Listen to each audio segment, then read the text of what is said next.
Many thanks for joining us again on the newsroom. The federal government has begun the evacuation of about 241 Nigerians who had been trapped in China. The evacuees left the Guazhou Bayon International Airport aboard an Air Peace flight on August 24th. President of Nigerians in Diaspora Organization East China, Elijah Odi, confirmed the evacuation in a statement on Monday. The federal government is bill to stop the evacuation of stranded Nigerians abroad by the end of August 2020.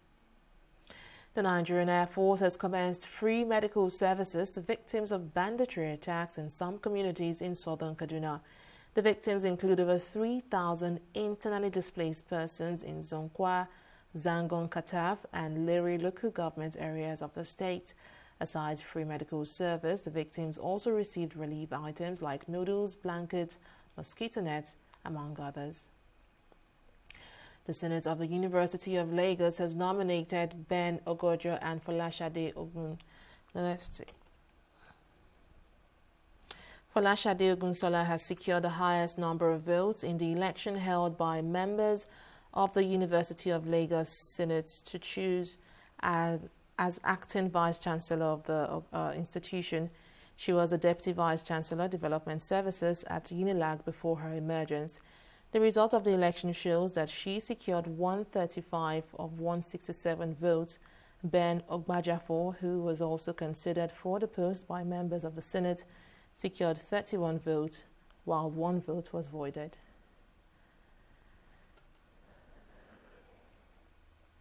Nigeria's gross domestic product (GDP) has decreased by 6% in real terms in the second quarter of 2020.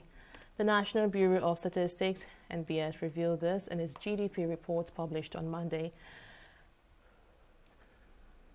According to the NBS, the decline is largely due to significantly lower levels of both domestic and international economic activity during the quarter, which resulted from nationwide shutdown amid efforts to contain the COVID-19 pandemic.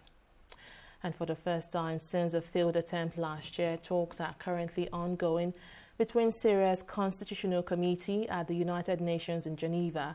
The full Constitutional Review Committee is made up of 150 delegates divided equally 3 ways into government, opposition, and civil society groups, but only 15 members from each of those groups were due to take part in this week's small-scale meeting.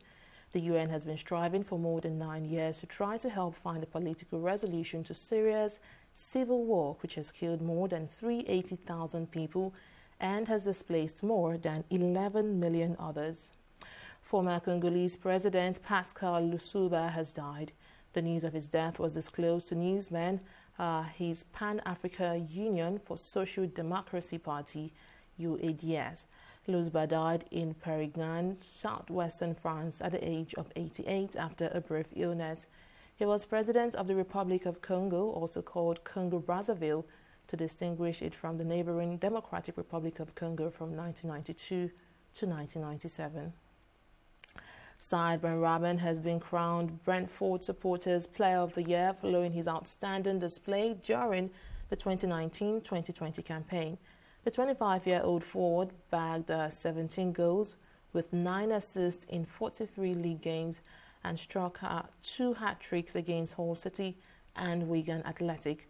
Benrahman has now added to his individual collections after he was voted as Brentford's best player by the club supporters. And that's the latest from the newsroom at this time. Many thanks for watching.